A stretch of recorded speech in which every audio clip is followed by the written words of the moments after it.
Welcome to Smart Women Talk. This is your host, Katana Abbott. I'm a midlife millionaire coach and a certified financial planner, and I search the world for smart women and a few good men, including best-selling authors and thought leaders who are on that leading edge. So join us for conversations on money, business, health, and inspiration so you can live with more purpose, passion, and prosperity. Hello, everyone. This is Katana Abbott, and I want to welcome you to Smart Women Talk. Today, we are going to be speaking with Dr. Michelle Perro, who is a pediatrician, executive director of GMO Science, and the author of What is Making Our Children Sick. So today, Dr. Perro and I are going to talk about how our industrial food industry is affecting our health. We're going to share some empowering tips that you can use to care for your children's health and some tools to create healthy habits that are not taught in mainstream medicine. So let me tell you a little bit about Dr. Michelle Perro. She is a veteran pediatrician with over 40 years experience in acute and integrative medicine. 20 years ago, Dr. Perro transformed her clinical practice to include pesticide and health advocacy. She has directed and worked as an attending physician from New York's Metropolitan Hospital to UCSF Benioff Children's Hospital, Oakland. And Dr. Perro has managed her own business. It's called Down to Earth Pediatrics, creating a new field of integrative urgent care medicine. Dr. Perro has co-authored the highly acclaimed book, What's Making Our Children Sick, and she's the executive director of a nonprofit science-based website, gmoscience.org. And she's authored many publications and written for the journal, The Townsend Leonard.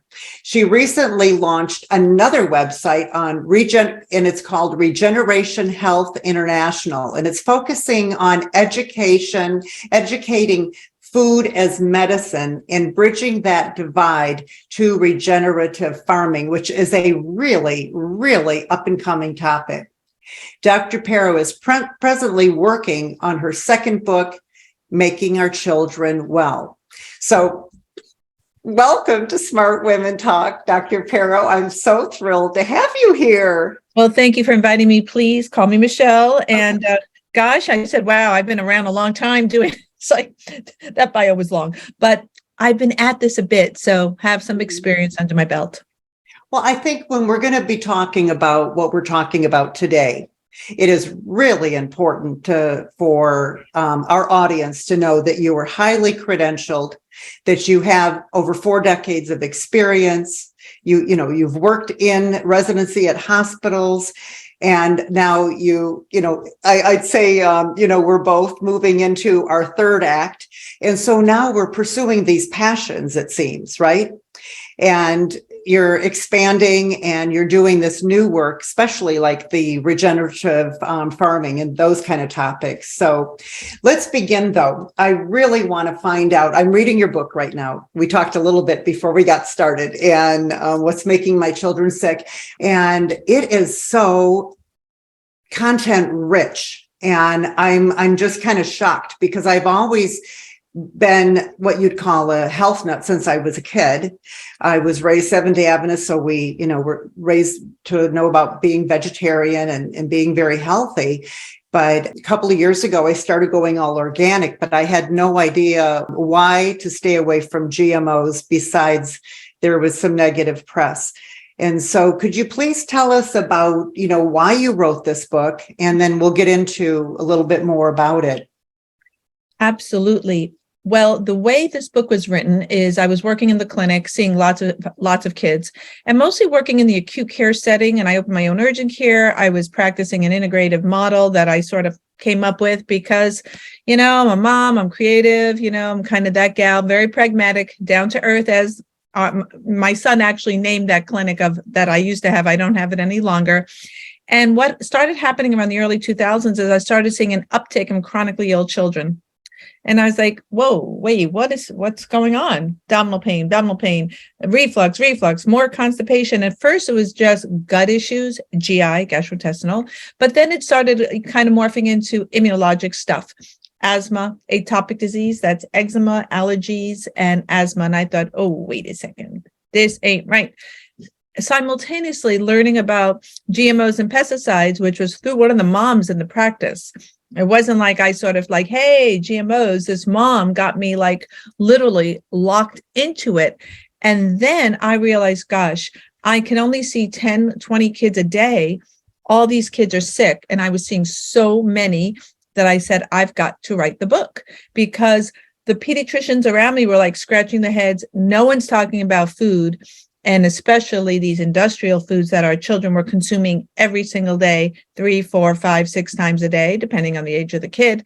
And I thought, we've got a health disaster here, documented by these trends of chronic diseases in children, and every one of them, without even one blip in the screen, are all up. And I could go into statistics if you want, but that's how it all kind of came together. So just for our audience, though, this all happened, like the GMO food really wasn't even introduced until around the 90s. So when did this whole thing with the children's health happen? Mm-hmm. Because today you actually have commercials telling kids they can get rid of their eczema with a prescription. I think that's horrifying that the kids are being told to take a prescription to get rid of eczema, because I think that's the body's trying to get rid of something. You are spot on. Pill for ill medicine. You got an ill, take a pill. And we're trying to gear away from that with all the work I'm doing in these nonprofits, is getting away from that mindset. I could just briefly say, if a child has eczema, which is that really chronic irritated skin, they've got a gut issue.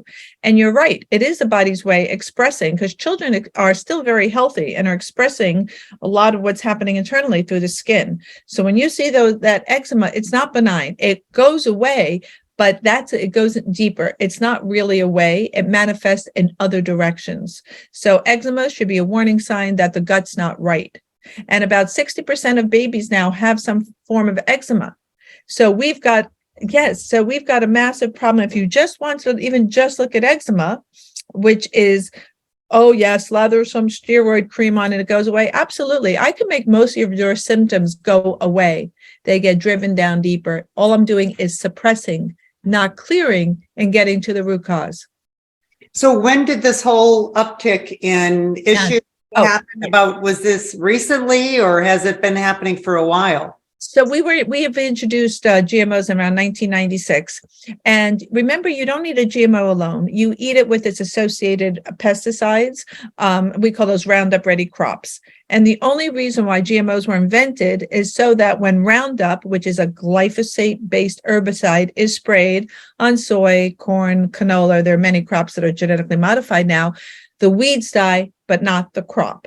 That's it. They don't save the world from starvation. They use actually more water. The crop yield actually goes down after the first few years, and they've now contaminated the entire planet. So no benefit. Additionally, only 3 human health studies on GMOs. We're eating it without any good documentation. There are 3 studies, and that's it. And we have lots of health data to show that foods that are genetically modified that people are now consuming en masse, like that Impossible Burger, and we can go into that little thing because vegetarians and vegans are jumping all over that little soy burger, genetically modified soy burger.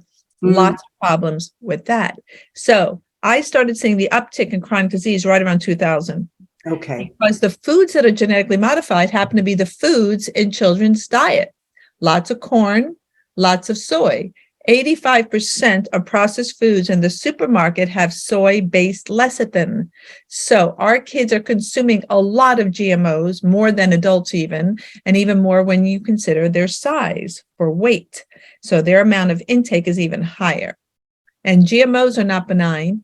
Their associated pesticides are not benign. And when you eat them together, it's worse. So what percentage of children are actually having symptoms and getting help? Yes. So when we wrote that book, which is a couple years ago now, it was about 54% of American children had a chronic disease. And chronic means that it's a disorder more than 3 months in time, by definition, not curable. Now, we know in our integrative toolbox, there are many things that are not curable in mainstream medicine that we can address, but that's another show, Katana. Well, that's another whole nother thing. Right. A whole separate thing. Now, since then, we've been upticking. Since that book where 1 in 58 kids had autistic spectrum disorder, we're down to 1 in 30 just in a few years' time. So my anecdotal estimate is about 63% now of American children have a chronic disorder. It is so profound that most kids now identify their chronic disorder as being normal because everyone has it. Because it's common doesn't mean it's normal. Environmental allergies, it seems like every kid has it. I can tell you, because I've taken care of so many children, I'm a frontline pediatrician, just about 90% of kids I see have leaky gut and or an abnormal microbiome, that collection of microbes in their gut, which is essentially another organ, super key for health. So our kids are not well. So let's go back because, we know leaky gut and microbiome because the interviews I've done and some of the reading, because I get to do this wonderful show here. But let's describe what leaky gut is, because just like when you say GMO, a lot of people roll their eyes, right? Yes. When I would say leaky gut to my family, they would roll their eyes at me, right? So this idea of leaky gut, what is it actually? Because I know that Dr. Tom O'Brien said Dr. Fasano at Harvard is now teaching this to all the new med students, that the core to all disease, like the foundation to all disease, is this idea of the gut. So that's very promising, because I know that most schools are not teaching this. So let's explain what it is. Yeah, certainly. So all disease begin in the gut. Hippocrates said it 5,000 years ago. So we're just expounding on what's been around for a bit. And if for some reason it's been dropped out of mainstream teaching, because leaky gut, the concept's been around since the 70s. This is not a new idea. So the gut maintains a very differential barrier made by these little soldier cells called zonulin, which decide what can go through out of your gut into your bloodstream and what stays. And they're tightly recognized and tightly organized. When these little molecules, these little soldiers get disrupted, and the way they get disrupted are by changes in the microbial layer that are hugging them. We have microbes around this 1 cell layer thick of distance between our inside of our tummies and our bloodstream. And you don't want things passing into the bloodstream that don't belong there. When they're dysregulated from disruptions in our microbes or chemical toxicants or stress and other things can pass that we're taking in, either toxins, which are organic compounds, or toxicants, which are inorganic compounds, like metals or plastics and phthalates and parabens and solvents, et cetera, that we are breathing, eating, bathing in every day. They get in there and they get into our bloodstream. That's a leaky gut. Our bloodstream, our immune cells, hypervigilant, sitting on the other side, see these large molecules as foreign invaders, and they mount an immune response. That is the definition of inflammation. If this launch happens regularly, you develop something called chronic inflammation. That chronic inflammation means your immune system is up. We call it upregulated, on guard, hypervigilant, and then can lead to other disorders dissociated with chronic inflammation, such as autoimmunity and other dysregulation, hopefully not the bad cancer, which is the ultimate immune dysregulation, where you're no longer surveilling for abnormal cells. We're in constant surveillance by little cells in our body, part of our immune system, called natural killer cells. So we're constantly surveilling. So that's the definition of leaky gut or intestinal permeability. And I would say in the kids I've seen, and when I'm still seeing kids, I say 90% of them have evidence of intestinal permeability, both by clinical findings, their physical exam, and laboratory assessment. And this is happening to not just the children, it's happening to all of us. Everybody. The dog, the family parakeet, everyone's affected because we're all eating contaminated, chronically poisoned food with GMOs and pesticides. We're taking a daily dose of poison. That's what we're doing. So when people have this leaky gut, and you talked about the different stages, one of those was autoimmune. So what are some of the autoimmune diseases that people would have, or children would be diagnosed with, let's say, that are a red flag? How would a parent know, oh, wow, something's wrong? People who are listening or reading your book, for example. So autoimmune, most people likely know, is that when your body no longer recognizes you as self and begins to attack itself. And so that's what autoimmune diseases are. They are identified by what part of the body they're involved with. So, for example, if it's the joints, you might have rheumatoid arthritis. If it's a thyroid, it might be Hashimoto's thyroiditis. If it's your neurologic system, it might be multiple sclerosis. So it depends what part of the body seems to be afflicted. There's all sorts of autoimmune things. The main ones that kids experience, which I'm seeing an uptick in all autoimmune diseases in children, relate to the gut, super common. And people know those as inflammatory bowel diseases, the common ones being ulcerative colitis and Crohn's disease. Those are right from the gut. Kids also can experience something called JRA, juvenile rheumatoid arthritis. And now I'm seeing children with Hashimoto's thyroiditis, where you're attacking your thyroid, and young girls and boys. And boys, prior to all this nonsense, it was extremely rare to see autoimmune diseases in boys, much more common in girls. Has to do with the fact that they have two X chromosomes and boys just have one, but that's a whole nother thing. So we're now, I've had 9-year-old boys with Hashimoto's, unheard of 25, 30 years ago within my practice lifespan. So there's been a radical change in our children's health. And this is what is the real epidemic in modern medicine, is the demise of our children's health. And I think everybody should be screaming from the rooftops about this. And you're right. So we can repair leaky gut. I don't want our listeners here to say, oh my God, no. Awareness. Yeah, so let's do some hope here. because your book, you actually do share, is the first thing you do is take away the stressors, which is the gluten, the dairy, and you ask them to go organic, which, kind of scary for some people because it's more expensive, but not in the long run. And so that's the first thing you do. So I do remember that. So let's talk about how you help these people and what happens when you do this. That there's immediately some kind of relief, it seems, improvement. It can happen in days. So when I treat the child, I treat the family. So you can't have little Susie eating all organic kale salad and mom and dad getting takeout pizza.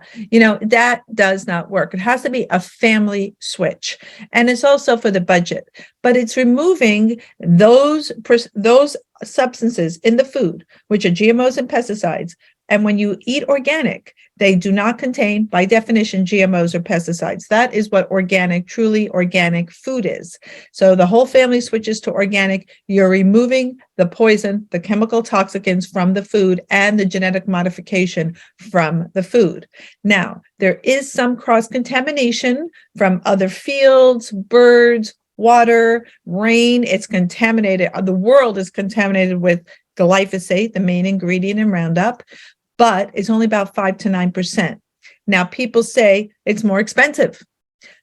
Okay, agreed. But I'm way more expensive than that, by the way. So, however, when you make this switch, you have to concomitantly stop eating ultra-processed foods and start eating whole foods at home that are prepped and cooked. And your budget will rebalance with the organic.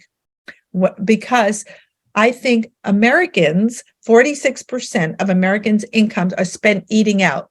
And if you look at what's in the quality of your takeout, they're all using canola, GMO, full of pesticides, lots of wheat-based products, high in pesticides because we use pesticides with wheat as desiccants. Wheat is extremely high in pesticides.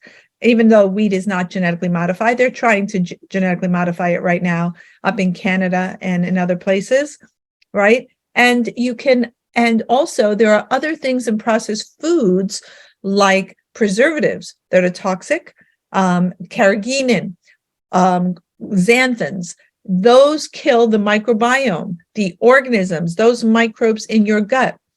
And glyphosate, Roundup, is an antibiotic. Monsanto, now Bayer, patented it as an antibiotic in 2003, and then 2010 it was passed. So you have to understand that you're eating a dose of antibiotic every single bite you take of that non-organic pizza you just took out from wherever you went through. I won't say anyone's name so we don't get in trouble.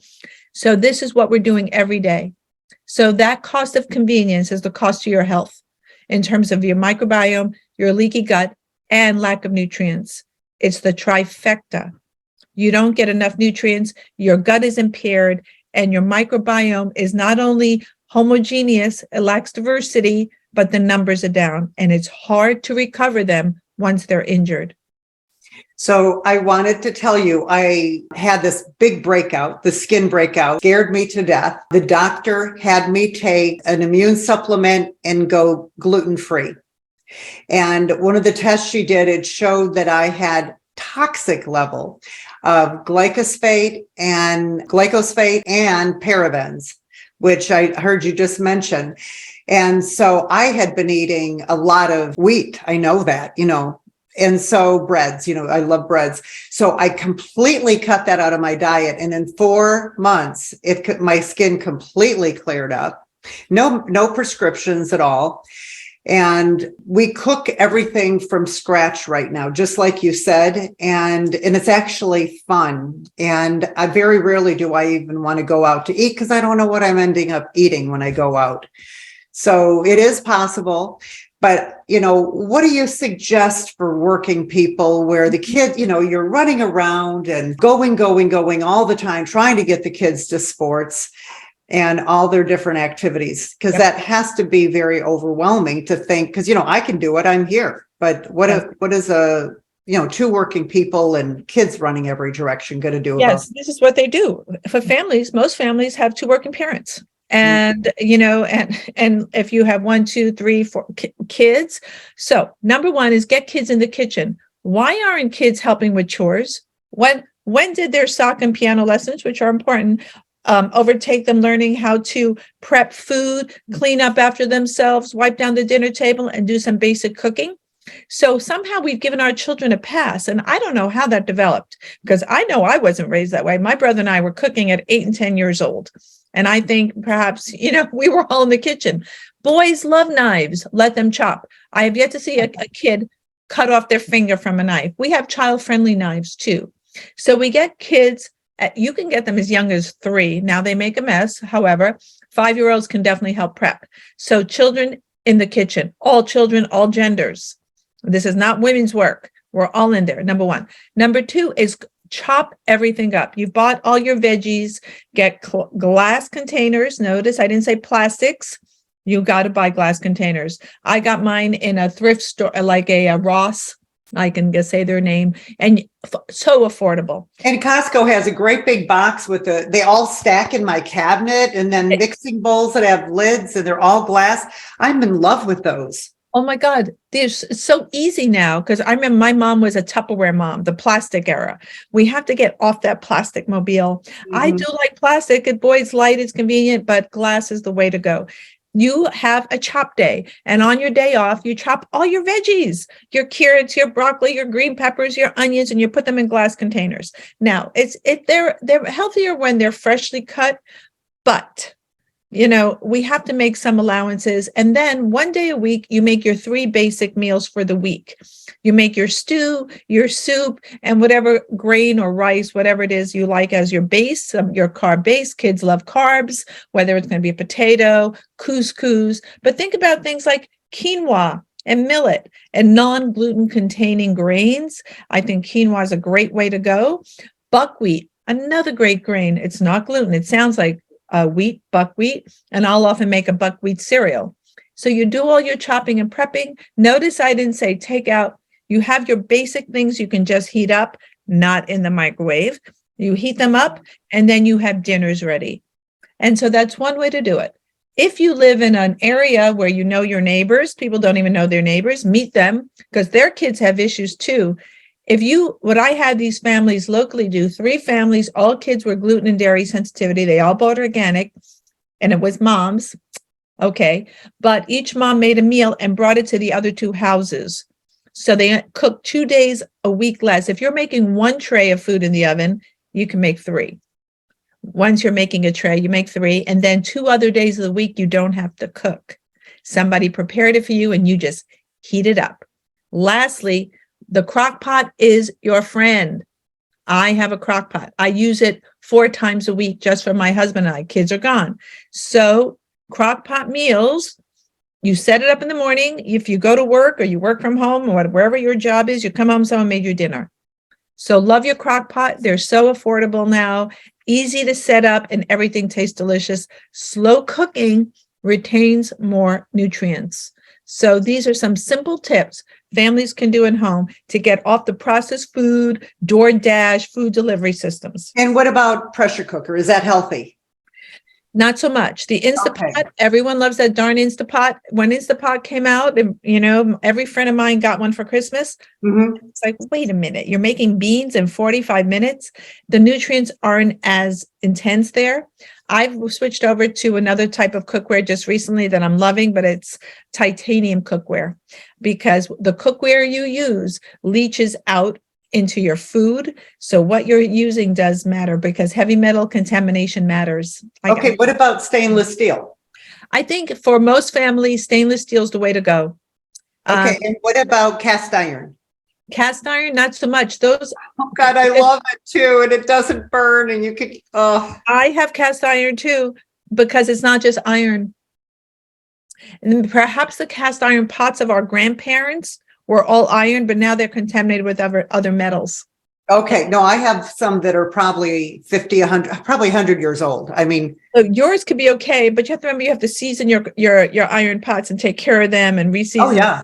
And bake them. I just was doing it last night. So I'm a fan. I have an old-fashioned iron pan too. You want to stay away from anything with Teflon.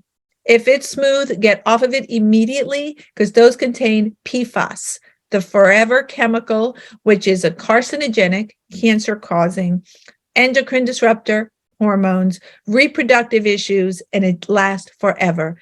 That was made by DuPont, and they contaminated the whole area where that was made. We're all contaminated with PFAS. Oh, our river. We have one of, Michigan. We have all this gorgeous water, and I think it was some firm got PFAS into our water in our gorgeous park system. And it's the Huron River that goes all the way from here, all the way through down to the Detroit River. And you can't eat the fish, and you're right. And I don't know how they're ever going to clean it up. Oh my gosh. Wow. So I know we've covered so much. What would you say is the best thing that parents can do to get started? Yes, it seems overwhelming, right? Like, where do I start? My God, I'm poisoning my children. Some people are dump the cabinet and get going. Those folks. Okay. Some folks, it takes them 6 months. Wherever you are is where we meet you. So you start, if it's one change at a time, you're that person, fine. But if you're the gal and the guy going in, dumping the pantry, then you do that and get rid of those processed foods. Every time you buy a new product, it should be organic. And there are plenty of stores now, like Costco and others. Costco is the number one buyer of organics in the US, by the way. I mean, I have no stock in Costco or any of these companies, mind you, but well, maybe I should. But anyway, so every time you buy something organic, and buy the whole food, and try and avoid the processed foods as best as you can. Remember, this is not an exercise in perfection. We're going in a direction. Start growing your own. So even if you live in an apartment, you can grow herbs in your windowsill. And herbs can be as healthy as the veggies you're eating. Cilantro is my number one favorite because it is a heavy metal detoxer. Cilantro, parsley, throw it in your smoothie and make it in with your gluten-free pasta. I put a lot of parsley and cilantro in my foods. Don't forget your friend rosemary. These are aromatic herbs, and rosemary grows like a weed, and it's great in a tea. It's a natural antibiotic. Oregano, oh my God, super healthy. Oregano oil will kill lots of bad bugs. And then don't forget your friend, the sulfur containing foods like garlic, onions, your microbes love inulin. It's something in the onion. So try to include onions in your diet regularly. Don't forget the red onion. The more colorful, the more polyphenols and antioxidants in the food, and you dice and slice them. You can make a beautiful salsa with red onion and tomato that your kids would love. With some, you can just kind of get some nice tortillas with that. Some organic tortillas. They have these little ones for the kids. You can put some beans, some rice, some chicken in there, and you've got a meal. Kids love those little tacos. So these are some of the ideas you can do and grow those herbs yourself. It's a beautiful thing. And then kids will eat more of this stuff if they grow it themselves. If they grow it and if they cook it. My mom started me at 5 years old. I remember in Germany, I was military brat. We were stationed in Germany, and standing on the chair and helping with the dishes and with cooking. And my father died right after that when I was 6, and she just had me doing everything. So I started being a little mom at 6. And I tell you, I'm so thrilled that I learned all these things and did work with food, because it makes such a huge difference, now in my life and in my kids' life. So thank you for sharing that. That's such a, Katana, it was these adverse things that happened to us as children. My dad died when we were 8 and my mom went back to work. My brother and I, 8 and 10, were cooking for my sister who was 1. So yeah, it was the mother of necessity, but we learned how to cook meals, and my brother, sister, and I now are all super efficient. But kids can learn these skills. So they don't need to lose a parent to do this. It doesn't have to be adversity, and it can be fun. Get your kid in the kitchen, play some music, play games, sing silly songs, really make it this fun time with mom and dad. And please let your kids see dad in the kitchen too, so we don't get into the mom stereotype cooking. Everyone in the kitchen, because men make wonderful chefs. Whatever your family constellation looks like, alternate the folks in the kitchen, everyone's involved, and understanding that we're prepping 3 meals a day. You didn't hear me say takeout in there. And those school lunch boxes are key, because I've been screaming from the rooftops about the recent school lunch study showing what your kids eating in school. 93% of those school lunches have pesticides, and 100% of them have heavy metals. So you get on your school boards, parents, and get your kid, send them to school with a lunch you've prepared together. And when they're old enough, they prepare their own. Oh, that's fantastic. Wow. Thank you. Thank you so much for sharing all this. So I would like you to share the name of your book is What's Making Our Children Sick. Thank you. And they Kindle, they can get the hardcover, probably the paperback, but the Audible is really a great option too. And you're writing a new book. Yes. So this is what we're up to here. They can go on drmichelleperro.com. And I have a whole parent section with videos on immune function, environmental health questionnaires, tons of articles and links of things I've done. I've got like a ton of stuff up there, totally free, no charge. Go at it. Please, the next book will be Making Our Children Well. And I'm teaching parents how to do what I do so you don't need me. And I'll be teaching them a lot about homeopathy. This is not a heavy academic book. It's a simple how-to book for parents. It's a manual, and that should be out the end of this year. And gmoscience.org, that's a scientific-based website looking at GMOs and pesticides with a lens on health, everything GMO. I've been looking at now everything from genetically modified food to everything else we're modifying, genetic engineering. Those words are synonymous. And our newest project, you referenced it earlier, thank you, Katana, is Regeneration Health International.bio. And we are a group of scientists, activists, artists, doctors coming together, teaching people how to get using food as medicine to regenerative farming, getting away from the pharma to the farm. And that's what we're working on right now. Solutions-based, totally positive, teaching people to regain their health and these skills on how you do it. I learned about regenerative farming on the film Kiss the Earth. Oh, yeah. awesome film. And the farmer, oh my, he's standing there going, well, this is my farm. And he says, and I, rotate and it's just beautiful. And he's, there's animals and, he says, we just farm right into the weeds and that because it creates this, it holds the nitrogen and it has all these nutrients. He goes, here is my neighbor's farm and it's just desolate. Because they spray those, I've seen the ads for the Roundup, and they call it scorch and burn. That's how they advertise it, scorch and burn the ground where all your nutrients are. And then they put those seeds in, and in the middle, during the rest of the year, it's desolate. So I just hope people see what I'm talking about, and he said that his land makes so much more money for him than these other farmers who have to buy their seeds from Monsanto or Bayer, whoever they have to buy their seeds from. And so there is hope. That's the big thing I want to leave everyone with, that there is hope. Oh, absolutely. And thank you. And I think it is the Kiss the Ground movie, right? It's Kiss the Ground. Is it Kiss the Ground or Kiss the Earth? Yeah, one of the two. What you're talking about is no-till farming, cover cropping. These are basic principles. And I'm a city girl. I grew up in Manhattan, but during COVID and we were all in lockdown, I went to school back to learn organic farming at our local community college. So anyway, anytime you can learn these skills, I plant my veggies out in my garden. I have a garden and I plant veggies and it's wonderful and they taste so much better. And, and so also look into your local schools, your local community colleges and learn how to farm. There are so many books, there are YouTubes, so many ways to learn how to do it. You don't need to be overwhelmed, but you always want these green cover crops. You don't want your land barren. So even in your own little veggie gardens, if it's just a small box, make sure that you're planting these other seeds. The birds will thank you. The microbes will thank you because you need those microbes in the soil, synonymous to the gut, and it's a win-win.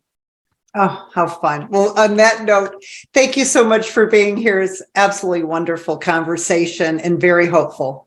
My pleasure. Thank you for having me. You're welcome. And everyone, thank you so much for being here with us today for Smart Women Talk. You're welcome to come join us at joinsmartwomen.com. You'll know who's coming to the show. You'll know our guests. A lot of times we have articles and free gifts. You'll be invited to our free Smart Women's Academy. And if you love the show, please be sure to subscribe, share with your friends, and hit the like button. We'd really appreciate it. So until our next show, go out and live with more purpose, passion, and prosperity. Smart Women Talk is brought to you by Smart Women's Empowerment, a 501c3 nonprofit project of United Charitable. Music by Bill Lucas from his album, When It Rains.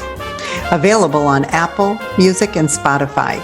Catch us wherever you listen to your favorite podcast, and be sure to join our free community at joinsmartwomen.com to access all our free Smart Women resources.